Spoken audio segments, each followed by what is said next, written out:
Assalamualaikum warahmatullahi wabarakatuh. Jumpa kembali lagi dengan saya Udin dalam channel Kim Ude, asiknya belajar kimia. Materi hari ini adalah soal HOTS, High Order Thinking Skill, sifat koligatif larutan part 1. Ini adalah soal-soal yang memang agak sulit ya. Dari sifat koligatif larutan nanti ada part 1, part 2 dan seterusnya. Kim Ude akan membedah ini di kelas 12 ya, semester 1. Dari hasil komentar dari teman-teman minta untuk dibahaskan soal-soal yang sekiranya sering keluar dan itu soalnya HOTS ya, High Order Thinking Skill ya, keahlian tingkat tinggi, keahlian berpikir yang sangat tinggi di sifat koligatif larutan. Ada 2 soal nanti akan kita tambah lagi. Oke, semoga ini bisa membantu teman-teman untuk memahami sifat koligatif larutan. Untuk materinya sudah lengkap di channel Kim Udi, ada part 1, part 2, part 3 dan part 4 ya. Baik itu kenaikan titik didih, penurunan titik beku, kemudian penurunan tekanan uap dan tekanan osmotik. Oke, tanpa berlama-lama kita bahas soal nomor 1 ya. Oke, di sini ada massa urea yang harus ditambahkan. Ada massa urea. Ingat, urea itu adalah zat non-elektrolit ya, yang harus ditambahkan ke dalam 100 gram larutan. Kata-kata 100 gram larutan, berarti di sini ada zat telarut dan zat pelarut. Oke, ternyata ureanya adalah 20% massa. Agar 20% massa. 12% ya, agar diperoleh larutan yang mempunyai fraksi mol urea sebanyak 0,12. Berapakah kira-kira massa yang akan ditambahkan supaya nanti mendapatkan ini 0,12 fraksi molnya. Kata-kata fraksi mol urea berarti dia adalah XT, artinya fraksi mol terlarut. Oke. Kalau air yang ditanyakan fraksi molnya maka namanya XP, fraksi mol pelarut. Oke. Bagaimana solusinya? Saya taruh di sebelah kanan. Oke, seperti ini solusinya. Saya tulis ya, solusi untuk soal nomor 1. Ini soal sangat sulit kalau nggak paham arahnya kemana ya memang agak lama untuk mengerjakannya. Tapi kalau paham sangat mudah sekali. Oke, soal nomor 1, langkah pertama kita data apa yang sudah diketahui. Di situ ada fraksi molnya ya. Kemudian di situ ada 12% massa.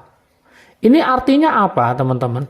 Berarti ini ada GT, ada GP. Artinya ada gram terlarut, ada gram pelarut. Berarti gram telarutnya adalah berapa? 12 gram. Kemudian gram pelarutnya adalah 88 gram. Totalnya harus berapa? 100 gram larutan. Oke, kemudian nanti berapakah yang ditambahkan massanya ke dalam ini ya, ke dalam 12 gram ini agar didapatkan fraksi mol 0,12. Berarti kita akan menghitung dulu kira-kira mol telarutnya berapa dulu ya. Berarti langkah pertama XT itu ternyata pinginnya itu dapatnya adalah 0,12 fraksi mol telarut.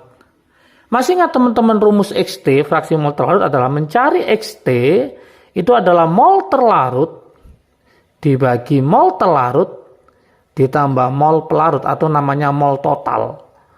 Oke. Yuk kita masukkan ya, kita masukkan angka-angkanya. Fraksi mol telarutnya atau XT-nya adalah 0,12. Saya tulis 0,12. NT-nya atau mol telarutnya biarin aja, NT per NT. Lah ini baru NP-nya kita masukkan.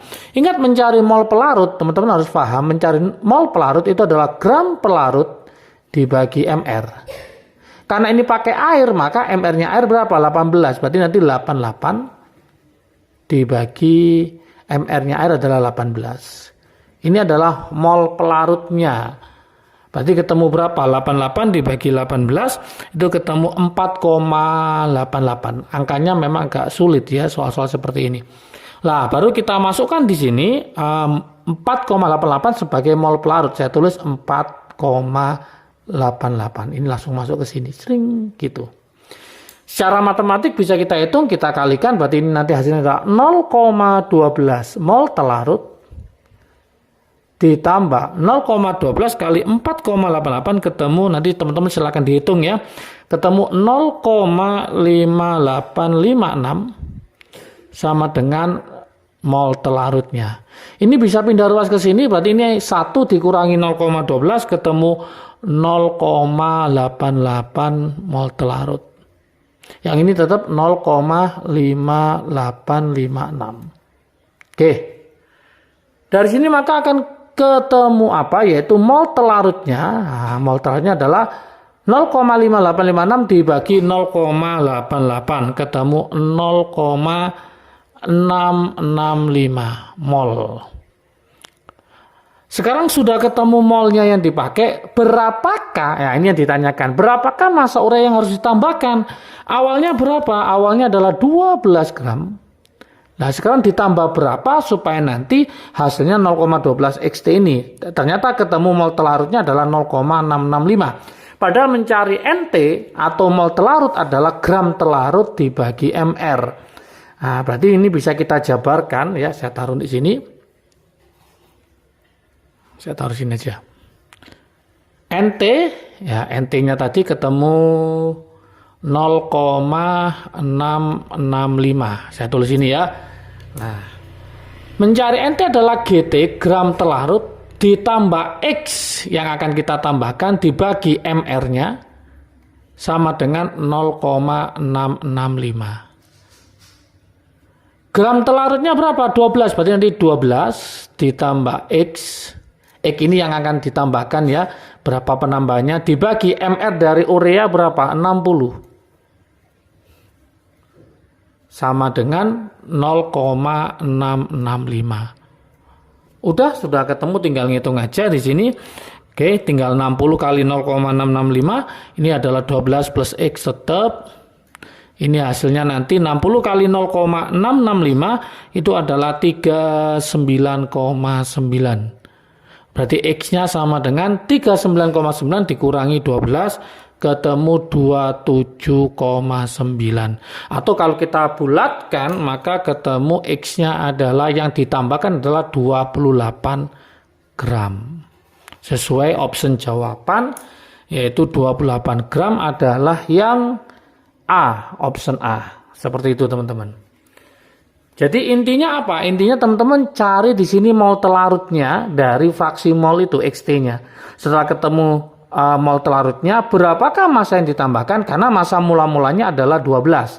Maka rumusnya adalah 12 plus X dibagi 60 harus sama dengan mol telarut yaitu 0,665. Seperti itu teman-teman.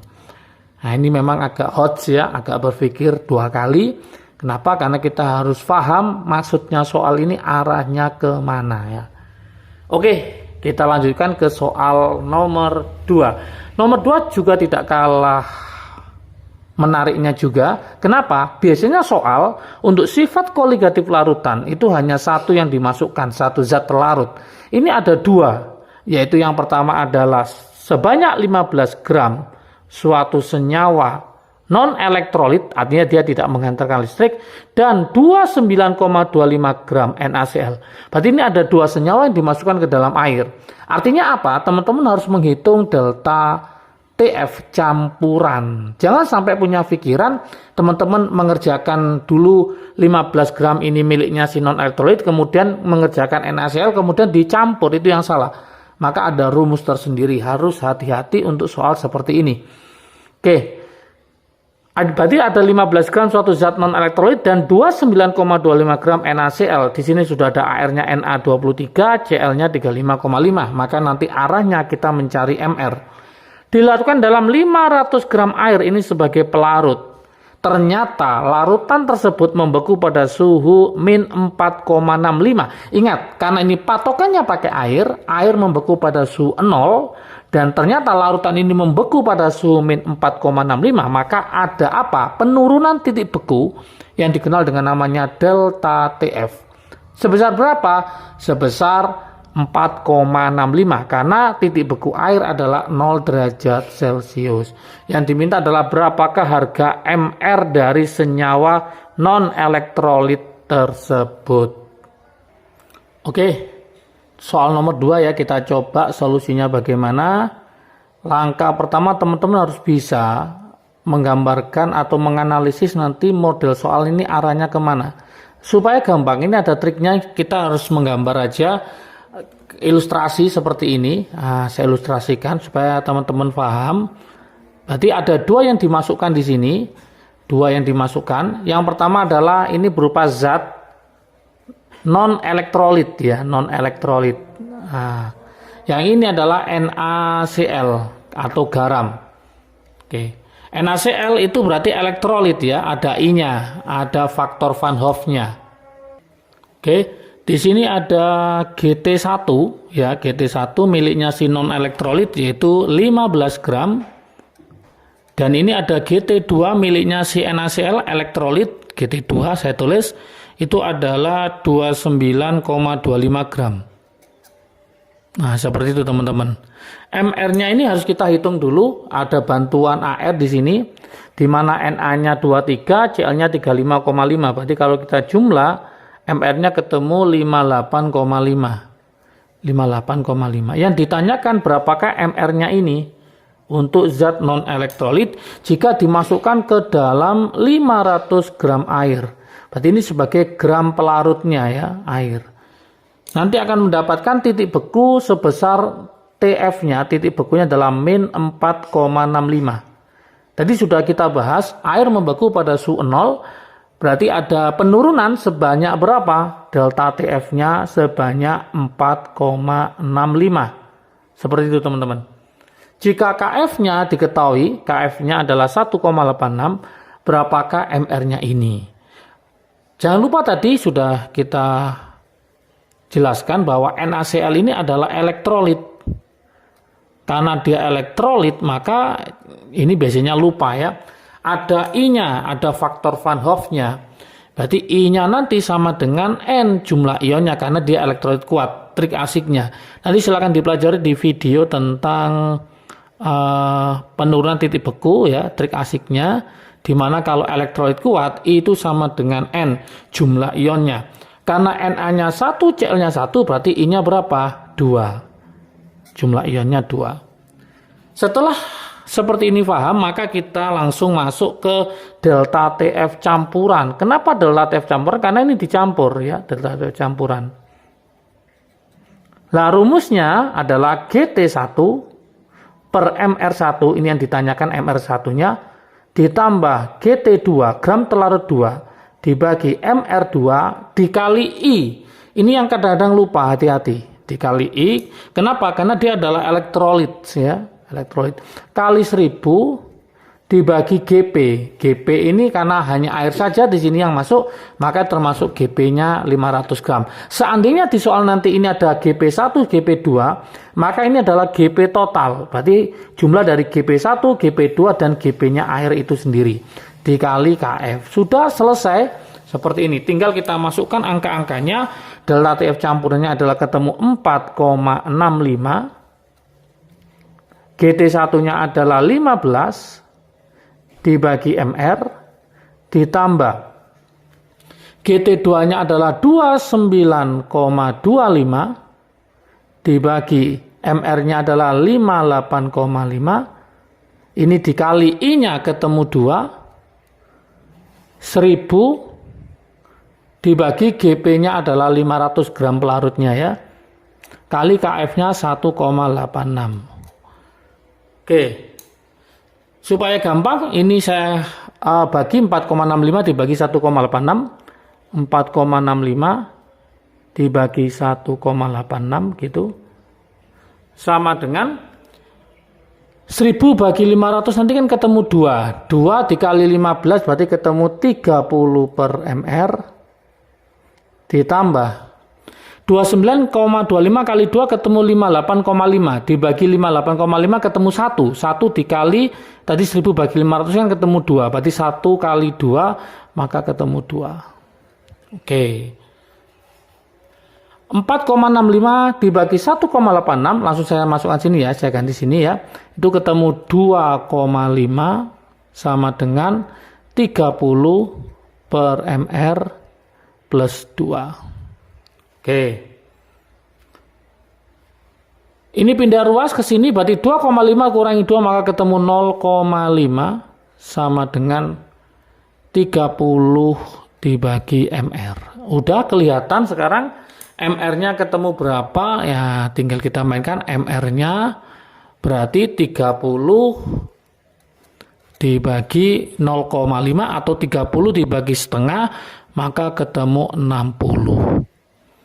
Inilah MR yang dicari pada soal nomor 2, maka option jawaban yang betul adalah yang A, yaitu MR-nya adalah 60. Oke, seandainya nanti soal dikembangkan, yang dimasukkan ada 3, misalkan 3, dan dia merupakan elektrolit ya, maka rumusnya tinggal teman-teman nambah GT1 per MR1 ditambah GT2 per MR2 kali I, ditambah lagi GT3 per MR3 kali I.